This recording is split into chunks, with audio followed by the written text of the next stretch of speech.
Ines. I'm the co-founder of Explosion, where I work on building a stack of developer tools for machine learning and natural language processing that's widely used in industry. Our most popular project is spaCy, an open source library for natural language processing in Python. spaCy is used by thousands of companies across a wide range of industries who build advanced natural language understanding pipelines.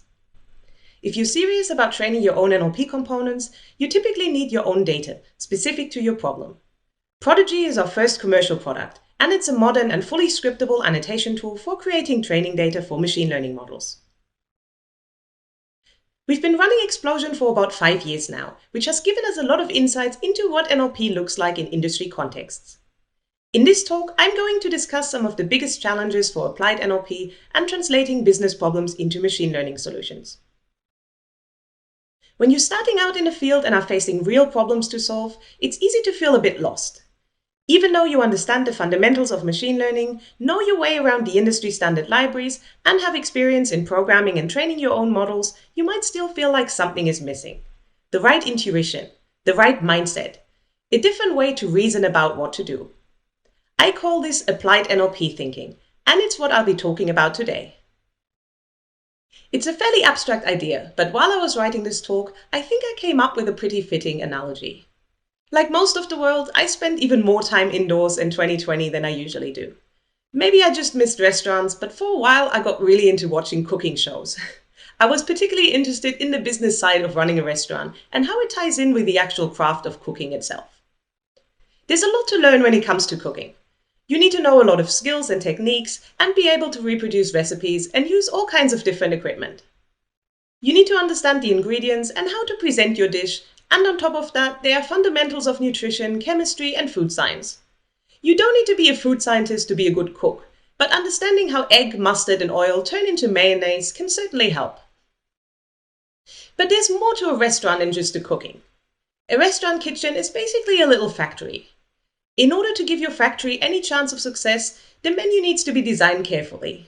The dishes and flavors need to work together, and you need to be able to source the ingredients reliably. Every dish needs to be prepared consistently, every single time, without mistakes. The menu also needs to serve the market well and allow a sufficient profit margin, so the restaurant can be successful. Now, I'm not a chef, but I'd be surprised if someone could design a good restaurant menu without also knowing how to cook. You can't abstract away the details of how everything is done and what adaptations you could make. All of those details matter. But the activity of designing the menu is also quite different from implementing it. The activity of deciding what to do is different from just carrying out the plan. Applied NLP is more about deciding what to cook and less about how to cook it. Actually, a big part is even decide whether to cook, finding the right projects where NLP might be feasible and productive. The process of understanding the project requirements and translating them into the system design is harder to learn because you can't really get to the what before you have a good grasp of the how. The how is everything that helps you execute the plan. This includes knowing how to implement the models, how they work, and various machine learning fundamentals that help you understand what's going on under the hood. It also includes knowing how to train and evaluate your models and what to do to improve your results. And of course, you should be familiar with the standard libraries and proficient at programming and software engineering more generally. All of this is the how, and it's what you learn from books and courses. The what is translating the application goals into your machine learning requirements to design what the system should do and how you're going to evaluate it. It includes deciding when to use machine learning in the first place and whether to use other approaches like rule-based systems instead. It also includes choosing the types of components and models to train that are most likely to get the job done. This requires a deep understanding of what the outputs will be used for in the larger application context. You also need to be able to find the right trade-offs, for instance, between speed and accuracy or convenience and flexibility. This includes knowing what resources and libraries are available and what to use when. The what is what matters mostly for applied NLP, and you can't solve it without the how. But just the how itself is not enough. To give you an example, here's an application context you may encounter. Imagine you're working at a large company and the IT desk gets a lot of support tickets. Your organization wants the tickets to be answered more quickly and efficiently, and they want to understand what the most common problems are to better prevent them in the future. There are lots of different ways you could address these requirements with NLP. So where do you start? Maybe you could sort the support tickets into categories by type of problem and try to predict that. Or cluster them first and see if the clustering ends up being useful to determine who to assign the ticket to. You could also try and extract key phrases that are likely indicators of a problem. If you can predict those, it could help with pre-sorting the tickets, and you'd be able to point out specific references. However, the boundaries are very unclear and the key phrases are possibly disjoint. The less consistent your data, the harder it will be to train a model. So you might need a different approach. Maybe there's a way to jumpstart the process with custom embeddings that are more specific to the domain and terminology to squeeze out a higher accuracy. But the system also needs to be useful, so how are you going to measure that? Is your organization tracking the response times so you can test your NLP system against that? At the end of your brainstorming session, you may end up with a preliminary to-do list. Start with a label scheme and get the IT support team involved, so you can explain what's possible to automate and what isn't. And maybe train a text classifier baseline, bootstrapped with some keywords. It's really the answer to the what question that will determine whether the project succeeds or fails. It doesn't matter whether you build a model that achieves high accuracy on your test data, if you framed the problem in a way that doesn't actually address the relevant problems for the application. So how can you get better at answering the what? First, you can't do applied NLP without thinking about the application. You need to really engage with the purpose of the system you're trying to build. You can't just say product decisions are the product people's job, unless the product people know more about NLP than you do. You also shouldn't expect the what to be trivial. A problem we see sometimes is that people assume that the what is trivial simply because there's not much discussion of it and all you ever hear about is the how. If you assume that translating application requirements into a machine learning design is really easy and that the problem is really easy, you may also assume that the first idea that comes to mind is probably the correct one. And that can cause some expensive mistakes. Instead, it's better to assume that the first idea you have is probably not ideal, or might not even work at all. It can take some iteration to come up with a successful design. So how do you know your design is successful? In applied NLP, it's important to pay attention to the difference between utility and accuracy. Accuracy here stands for any objective score you can calculate on a test set, even if the calculation involves some manual effort, like it does for human quality assessments. This is a figure you can track, and if all goes well, that figure should go up. In contrast, the utility of the model is its impact in the application or project. This is a lot harder to measure and always depends on the application context. Hopefully, your evaluation metric should be at least correlated with utility. If it's not, you're really in trouble. But the correlation doesn't have to be perfect, nor does the relationship have to be linear. I'm using utility here in the same sense it's used in economics or ethics. In economics, it's important to introduce this idea of utility to remind people that money isn't everything. In applied NLP, or applied machine learning more generally, we need to point out that the evaluation measure isn't everything. Evaluation measures are important for both research and applications, but their role isn't exactly the same. It comes back to the different purposes that you have. Research is basically about building a commons of knowledge, and the idea is that this commons overall should be useful. For that to happen, research needs to generalize at least a little bit. It can't be specific to just one situation. Application is kind of the inverse. You take the general and adapt it to your specific context. Another difference is that in research, you're mostly concerned with figuring out whether your conclusions are true, and maybe quantifying uncertainty about that.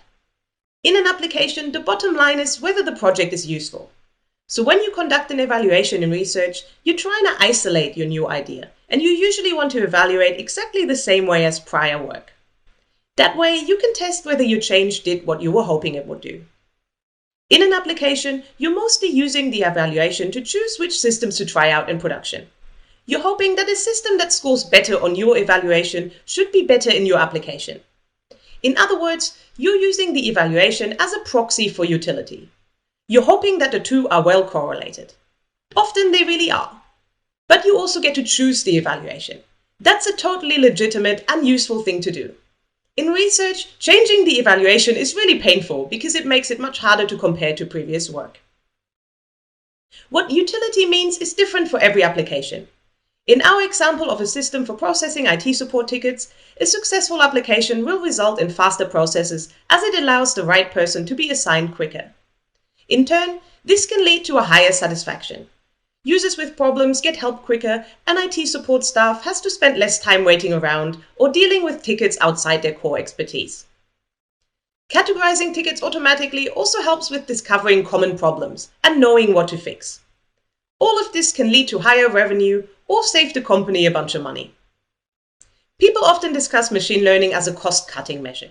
It can replace human labor. But it's pretty difficult to make this actually work well, because reliability is often much more important than price. If you've got a plan that consists of lots of separate steps, the total cost is going to be additive, while the risk multiplies. Something going wrong at any of the steps is going to affect the whole plan. So for applied NLP within business processes, the utility is mostly about reducing variance. Humans and models both make mistakes, but they're very different mistakes. Humans can easily catch mistakes made by a model, and a model can be great at correcting human errors caused by inattention. Without the idea of utility, it's hard to talk about why you would prefer one evaluation over another. Let's say you have two evaluation metrics and they result in different orderings over systems you've trained. Which evaluation metric should you prefer? The answer is whichever one is better correlated with utility. So we've seen that for applied NLP, it's really important to think about what to do, not just how to do it. And we've seen that we can get too focused on just optimizing an evaluation figure. We need to think about utility. So how can we give people a better toolkit to do this? What should we teach people to make their NLP applications more likely to succeed? I think linguistics is an important part of the answer here that's often neglected. There are lots of different areas that someone doing NLP can focus on, either to work on research or applications. If you've ever played a role-playing game, you can think of it like investing points in different skill trees. Let's say you want to build your character up for applied NLP, and you know you don't want to do research. How should you allocate your points? A common suggestion would be to rank linguistics as the lowest priority.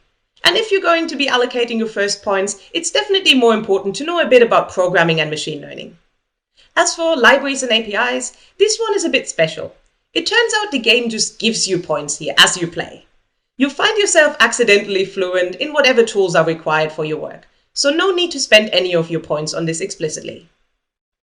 For applied NLP, a little bit of linguistics knowledge can go a long way and prevent some expensive mistakes. I'm not saying that you should sink all of your points into maxing out on linguistics. There are diminishing returns. But knowing nothing about linguistics really holds people back. Here are a few examples of linguistic concepts that I think anyone working on applied NLP should be aware of. Let's go back to the IT support tickets. You're working on the task and someone suggests extracting keywords from the tickets, which can then act like topic tags. The support team will be able to click the topic and see other tickets with it.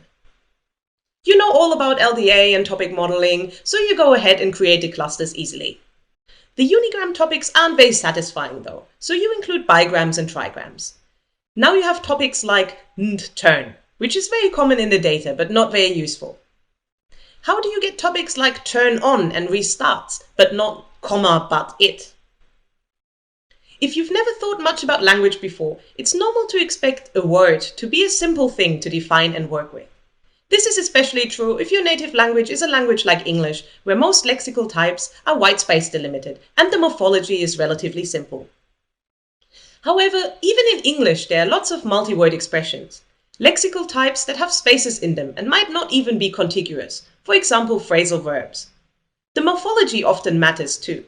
It doesn't take a lot of learning to understand the difference between a lexical type and a token, and to think about which of them your application should be working with. It's especially important to understand Zipf's law, as the numeric relationship between the number of types and the number of tokens in a sample of text is often very relevant.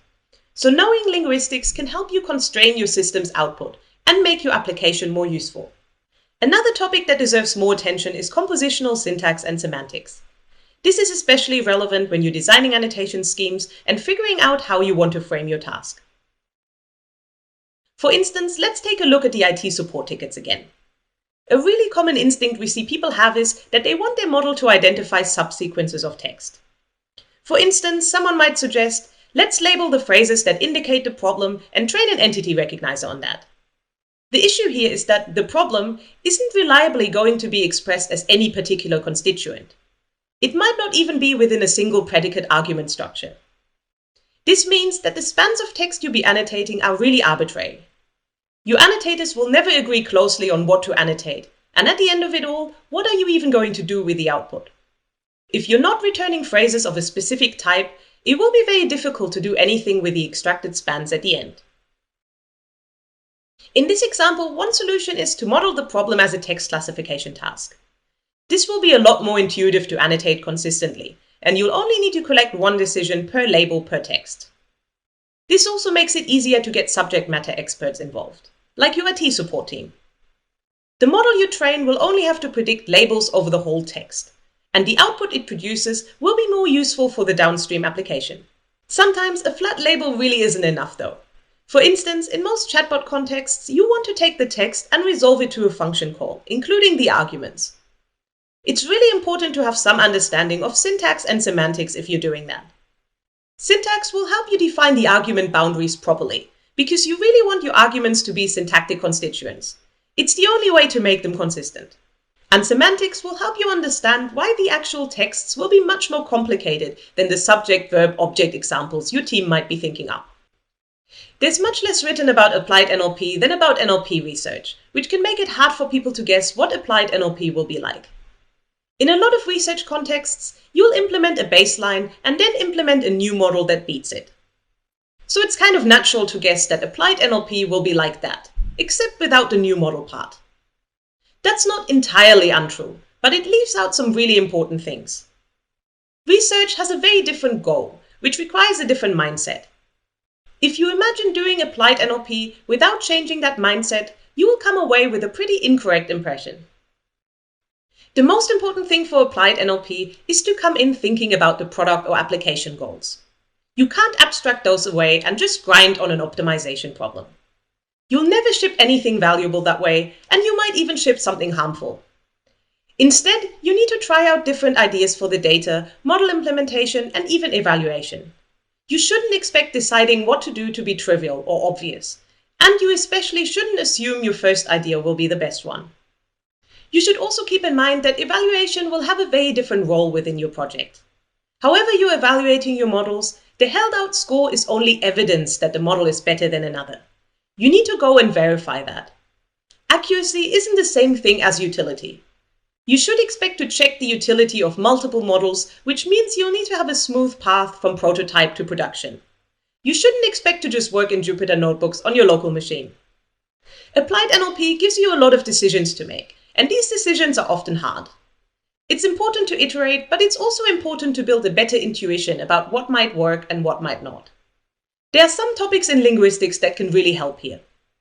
Obviously, there's a lot of other things to learn as well, but it's worth putting some points into the linguistic skill tree, once you're up to speed with solid programming skills and a good conceptual overview of machine learning. Applied NLP isn't just like research NLP, but with less novelty and less thinking. It requires a different thinking, applied NLP thinking.